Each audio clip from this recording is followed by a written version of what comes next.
ഷാബു പ്രസാദ്, ഇപ്പം ഈ NTA director general ആയിരുന്ന സുബോധ് കുമാർ സിംഗ് അദ്ദേഹത്തിന് പോസ്റ്റിൽ നിന്ന് റിമൂവ് ചെയ്യുകയാണ് ചെയ്തത്. അതിന് പകരം എന്നിട്ട് അദ്ദേഹത്തിൻ്റെ ഈ പേഴ്സണൽ ആൻഡ് ട്രെയിനിങ് ഡിപ്പാർട്ട്മെൻറ്റിൽ അദ്ദേഹത്തോട് തൽക്കാലം ചുമതലയേൽക്കാൻ ആവശ്യപ്പെടുകയും ചെയ്തു.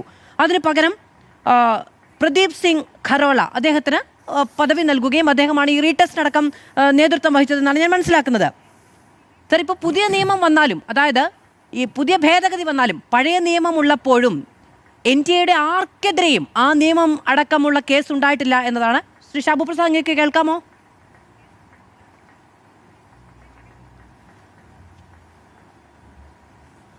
ശ്രീ ഷാബു പ്രസാദ്, അങ്ങേക്ക് കേൾക്കാമോ?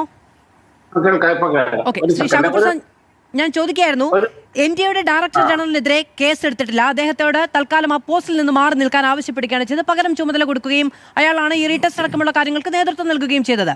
ഇപ്പോൾ ഇവിടെ ഒരു നിയമം ഉണ്ടായിരുന്നു, ആ നിയമപ്രകാരം ആർക്കെതിരെയും കേസെടുത്തിട്ടില്ല. അപ്പോൾ പുതിയ നിയമം വന്നിട്ട് എന്തിനാണ് സാർ? NTA മാറ്റി നിർത്തുന്നുമില്ല ഇനി പൊതുപരീക്ഷകൾക്ക്. അപ്പോൾ ഇനി നടത്തുന്ന പൊതുപരീക്ഷകൾക്ക് ലീക്ക് ഉണ്ടായാലും എന്തുണ്ടായാലും ഇവർക്കെതിരെയും ആർക്കെതിരെയും എടുക്കാനുള്ള കേസെങ്കിൽ പിന്നെന്തിനാണ് ഭേദഗതി എന്ന് എനിക്ക് മനസ്സിലാകുന്നില്ല. അങ്ങേക്ക് മനസ്സിലാകുന്നുണ്ടോ? ഇല്ല, ഇതിപ്പം NTA എന്ന് പറയുന്ന അതിന്റെ അർത്ഥം പറഞ്ഞ പോലെ ആ പരീക്ഷാ സിസ്റ്റത്തിൽ പോരായ്മകൾ ഉണ്ടായിരുന്നു. ആ പോരായ്മകൾ പരിഹരിച്ച് മുമ്പോട്ട് പോകേണ്ടത് തന്നെയാണ്. അതിൻ്റെ അകത്ത് യാതൊരു സംശയമില്ലാത്ത കാര്യമാണ്. അതിനു വേണ്ടിയിട്ട് ഇപ്പം ബില്ല് കൊണ്ട് ഇപ്പം ഇതിന്റെ പരീക്ഷ ലീക്ക് ഉണ്ടായി കഴിഞ്ഞാൽ, പേപ്പർ ലീക്ക് ഉണ്ടായി കഴിഞ്ഞാൽ ശിക്ഷാ നടപടികളെ പറ്റിയുള്ള ബില്ലാണ് പാർലമെന്റിൽ വന്നിരിക്കുന്നത്. അതിനോടൊപ്പം നന്ദൻ നിലേഖനിയുടെ നേതൃത്വത്തിലുള്ള വലിയൊരു ടാസ്ക് ഫോഴ്സിനെയും കൂടെ ഇതിൻ്റെ അകത്ത് ഇപ്പോൾ ഫോം ചെയ്തിട്ടുണ്ട്. ഈ കാര്യങ്ങൾ, പരീക്ഷാ നടപടികൾ, പരീക്ഷാ സിസ്റ്റം പരിഷ്കരിക്കേണ്ടത് അത് രാഷ്ട്രീയ പാർട്ടി ഗവൺമെന്റിന് ഒരു പോളിസി മേക്കിങ്ങിലേ പറ്റുള്ളൂ. അതേസമയം അതിന് ചെയ്യേണ്ടത് അതിന്റെ ടെക്നോക്രാറ്റുകളും അതിന്റെ എക്സ്പെർട്സുമാണ് അത് ചെയ്യേണ്ടത്. അത് ടെക്നോളജി ഉപയോഗിച്ചാണ് ചെയ്യേണ്ടത്. അതും ഇതിന്റെ ഒപ്പം നടക്കുന്നുണ്ട്. മാധു, നിങ്ങൾ എല്ലാ മാധ്യമങ്ങളും റിപ്പോർട്ട് ചെയ്തതാണ്. ഞാൻ ചോദിച്ചതല്ല, ഇനിയുള്ള പരിഷ്കരണങ്ങൾ, ഇനിയുള്ള ടാസ്ക് ഫോഴ്സിന്റെ ശുപാർശകൾ ഇതൊക്കെ നടപ്പിലാകട്ടെ. ഞാൻ ചോദിച്ചതല്ല. രാജ്യത്ത് ഇപ്പോൾ നടപ്പിലാക്കുന്നത് നിയമനിർമ്മാണമല്ല, നിയമ ഭേദഗതിയാണ്. അതായത് ഇവിടെ 2024 നിയമം ഉണ്ടായിരുന്നു. അതിൽ കൂടുതൽ കർശനമായ വ്യവസ്ഥകളോടെ അതിന്റെ പിഴയും ശിക്ഷാ കാലാവധിയും അടക്കം വർദ്ധിപ്പിച്ചുകൊണ്ട് കർശനമായ ശിക്ഷ ഉറപ്പുവരുത്തുന്ന ഭേദഗതി ഉണ്ടാകുന്നു. 2024 നിയമം ഇവിടെയുണ്ട് സാർ. നീറ്റ് പരീക്ഷാ ചോർച്ചയുമായി ബന്ധപ്പെട്ട് ഉത്തരവാദികൾ ഈ NTA ആണ്. NTAയിൽ നിന്ന് പിരിച്ചുവിട്ടു എന്ന് അവകാശപ്പെടുന്ന 47 പേർക്കോ NTAയുടെ ഈ പറയുന്ന ഡയറക്ടർ ജനറലിനെതിരെയോ ആ നിലവിലുണ്ടായിരുന്ന നിയമപ്രകാരം കേസെടുത്തിട്ടില്ല. അപ്പൊ പുതിയ നിയമം കൊണ്ടുവന്നാൽ ആർക്കെതിരെ എടുക്കണം?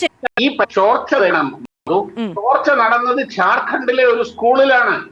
അതേപോലെ തന്നെ മഹാരാഷ്ട്രയിലെ കുൽക്കർണി എന്ന് പറയുന്ന ഒരു ക്വസ്റ്റ്യൻ പേപ്പർ പ്രാദേശിക ഭാഷയിലേക്ക് ട്രാൻസ്ലേറ്റ് ചെയ്യുന്ന ഒരു ട്രാൻസ്ലേറ്ററുടെ കളിയാണ്. ഇത് പ്രാദേശിക തലത്തിൽ, ലോക്കൽ തലത്തിൽ നടന്ന ഒരു ക്രൈമാണ്, മോഷണമാണ്, കുറ്റകൃത്യമാണ്. അതിന് ഇപ്പം ഡൽഹിയിൽ ഇരിക്കുന്ന NTA ആൾക്കാരെ കുറ്റം ചുമർത്തി ജയിലിലടയ്ക്കാൻ കഴിയില്ല. ഡൽഹിയിൽ ഇരിക്കുന്ന മന്ത്രിയെ വീട്ടിൽ പറഞ്ഞു വിടാം, പിന്നെയാണോ?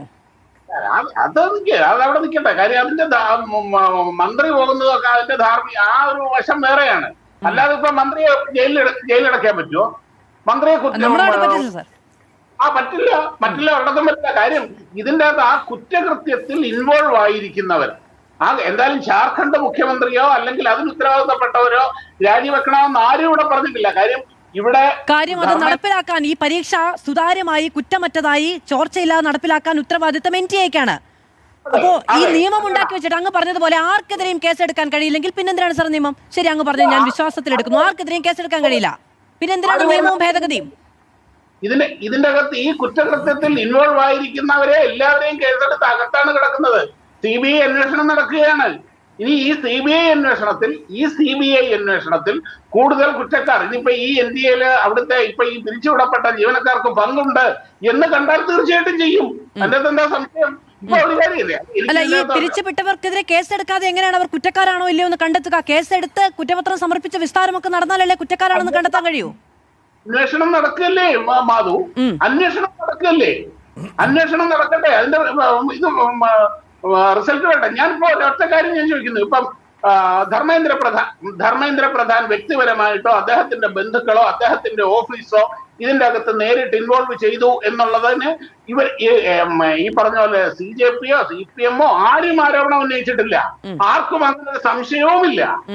പക്ഷേ ഇതിന്റെ അകത്ത് നേരിട്ട് ഇൻവോൾവ് ചെയ്ത അതായത് ആ ലോക്കൽ ജാർഖണ്ഡിലെയും ഒക്കെ ആൾക്കാർ അവർക്കെതിരെ എന്താണ് ഒരു രാജ്യാഹ്വാനമോ അല്ലെങ്കിൽ ഒരു പ്രക്ഷോഭമോ ഒരു ആരോപണമോ ഇവർ ഉയർത്താത്തതും അതും എന്റെ ബോധ്യം എന്താണെന്ന് വെച്ചിട്ടുണ്ടെങ്കിൽ ഇത് ആദ്യത്തെ പേപ്പർ ലീക്ക് അല്ല. 2024 നീറ്റ് പരീക്ഷയുമായി ബന്ധപ്പെട്ട് പേപ്പർ ലീക്ക് ഉണ്ടാകുന്നു, അതിനുശേഷം നിയമനിർമ്മാണം ഉണ്ടാകുന്നു.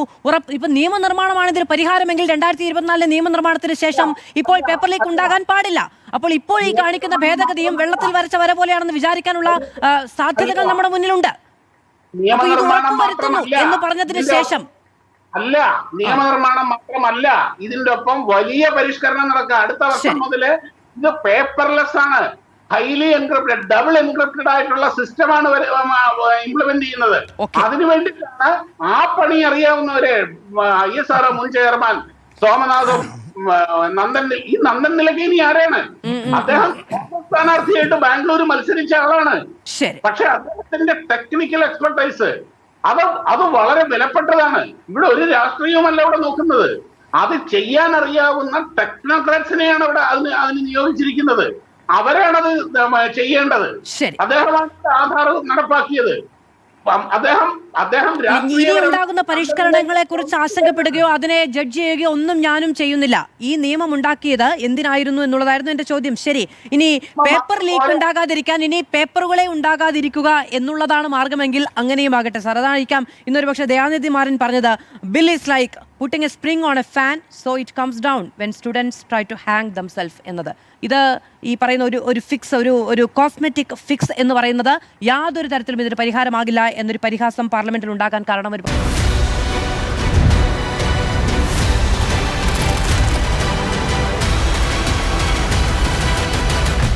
ഡിബേറ്റ് വിത്ത് മാധു സജി.